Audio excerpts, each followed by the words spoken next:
क्या आपने कभी सोचा है कि बिना सोचे समझे आप बार बार अपना फ़ोन क्यों चेक करते हैं? या स्ट्रेस होते ही कुछ मीठा खाने का मन क्यों करता है? क्या ये सिर्फ आदतें होती हैं या इसके पीछे कोई साइंस छुपा हुआ होता है?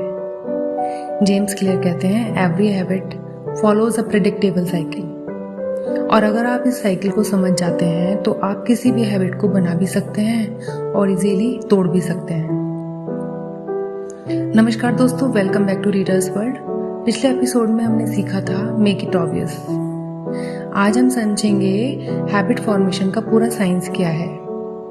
जेम्स क्लियर कहते हैं, हर हैबिट चाहे अच्छी हो या बुरी एक ही साइकिल को फॉलो करती है और उस साइकिल के 4 स्टेप्स होते हैं। पहला स्टेप क्यू है, दूसरा स्टेप है क्रेविंग, थर्ड स्टेप रिस्पॉन्स है एंड फोर्थ स्टेप है रिवॉर्ड। आइए इन चारों को एक सिंपल स्टोरी के साथ बहुत आसान तरीके से समझते हैं। The student story. एक स्टूडेंट था, उसका नाम था आरव। उसने डिसाइड किया कि इस साल वो टॉप करेगा, लेकिन हर बार पढ़ने बैठते ही वो अपने फोन को उठा लेता था। क्या उसका फोन प्रॉब्लम थी? नहीं, प्रॉब्लम थी उस हैबिट लूप की जो उसका ब्रेन बार बार रिपीट कर रहा था। Step 1, Q. क्यू एक सिग्नल होता है जो हैबिट की शुरुआत करता है। आरव के लिए स्टडी टेबल पर फोन दिखना ही क्यू था। जैसे ही फोन दिखता, ब्रेन बोलता फोन चेक करो। इसीलिए जेम्स क्लियर कहते हैं, good habits start with good cues. Step 2 है क्रेविंग। क्यू के बाद आती है क्रेविंग। ध्यान दीजिए, हमें फोन की क्रेविंग नहीं होती, हमें नोटिफिकेशंस देखने की क्यूरियोसिटी होती है। हमें चॉकलेट की क्रेविंग्स नहीं होती, हमें उसके टेस्ट और हैप्पीनेस की क्रेविंग होती है। क्रेविंग बिहेवियर को एनर्जी देती है। चलिए समझते हैं स्टेप 3 जो है रिस्पॉन्स, यानी वो एक्शन जो आप करते हैं। आरव ने फोन उठाया, इंस्टाग्राम खोला, रील्स देखना शुरू कर दिया। ये था उसका रिस्पॉन्स। रिस्पॉन्स तभी होता है जब वो इजी लगता है। Step 4, reward. अब आता है रिवॉर्ड। आरव को एंटरटेनमेंट मिला, ब्रेन को डोपामाइन मिला, स्ट्रेस थोड़ी ही देर के लिए कम हुआ। ब्रेन ने सोचा ये अच्छा लगा, अगली बार भी यही करूंगा, और एक नई हैबिट और स्ट्रॉन्ग हो गई, और ज्यादा स्ट्रॉन्ग हो गई। The chocolate story. चलिए सुनते हैं अब इस स्टोरी को। सोचिए आप ऑफिस में काम कर रहे हैं, कोई कलीग चॉकलेट लेकर आता है। चॉकलेट देखना क्यू, आपके लिए क्यू होता है वो, और चॉकलेट खाने का मन होना वो आपकी क्रेविंग है जो कि सेकंड स्टेप है। चॉकलेट खा लेना वो रिस्पॉन्स है। स्वीट टेस्ट और हैप्पीनेस ये रिवॉर्ड्स है। बस इसी तरह हर हैबिट का एक लूप कंप्लीट होता है। Why bad habits feel so strong? बुरी हैबिट्स इसलिए स्ट्रॉन्ग लगती हैं क्योंकि उनका रिवॉर्ड तुरंत मिल जाता है। Junk foods, social media, gaming, instant reward. लेकिन अच्छी हैबिट्स जैसे एक्सरसाइज, रीडिंग, मेडिटेशन, इनका रिवॉर्ड धीरे धीरे मिलता है। इसलिए पेशेंस बहुत जरूरी है। Breaking the loop. अगर बुरी हैबिट तोड़नी है तो सिर्फ विल पावर पर डिपेंड मत कीजिए, हैबिट लूप को तोड़ दीजिए।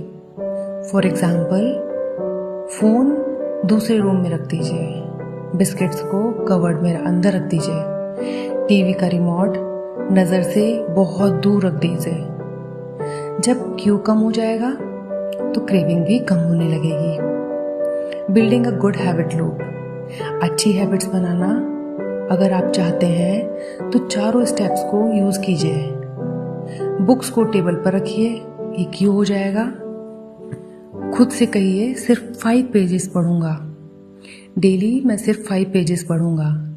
तब आपका फर्स्ट स्टेप क्यू वाला कंप्लीट होता है। नेक्स्ट स्टेप आता है क्रेविंग। बुक पढ़ लीजिए, वो आपकी क्रेविंग है। देन रिस्पॉन्स, कैलेंडर पर टिक कर लीजिए। खुद को अप्रिशिएट कीजिए। खुद को अप्रिशिएट करना रिवॉर्ड, अपने आप को रिवॉर्ड देना हो जाता है। ब्रेन धीरे धीरे रीडिंग को एंजॉय करने लगता है और मन हम उसको एंजॉयबल मानने लगता है, वो इंटरेस्ट लेने लगता है। जिस काम में आप धीरे धीरे टाइम देना शुरू कर देते हैं, दिमाग उसी की तरफ लगने लगता है। चलिए समझते हैं आज की एक्सरसाइज हमें क्या करनी है। आज एक बुरी हैबिट चूज कर लीजिए। कोई भी आपके अंदर जो बुरी हैबिट है उसको एक चूज कर लीजिए। नोटबुक में लिखिए क्यों। ये हैबिट कब शुरू होती है? क्रेविंग्स में आप लिखिए मैं असल में क्या चाहता हूँ। फिर थर्ड स्टेप लिखिए रिस्पॉन्स, मैं क्या करता हूँ, उस समय मैं क्या करता हूँ। देन फोर्थ स्टेप लिखिए रिवॉर्ड, मुझे क्या मिलता है, उस चीज को करने से मुझे क्या मिलता है। अब सोचिए मैं क्यों या रिस्पॉन्स में कौन सा छोटा चेंज कर सकता हूँ। और डेली अफर्मेशंस जरूर लिखिए। डेली अफर्मेशंस के लिए डीप ब्रीथ लीजिए और धीरे धीरे रिपीट कीजिए, मैं अपनी हैबिट्स को समझता हूँ, मैं हर दिन बेटर चॉइसेस करता हूँ, मैं अपने ब्रेन को पॉजिटिव हैबिट्स सिखा रहा हूँ, मैं डिस्ट्रैक्शन से ज़्यादा अपने फ्यूचर को इम्पोर्टेंस देता हूँ, मैं अपनी लाइफ कॉन्शियसली क्रिएट कर रहा हूँ। हर हैबिट एक बीज की तरह होती है दोस्तों। जितनी बार आप उसे रिपीट करते हैं उतनी ही वो गहरी होती चली जाती है।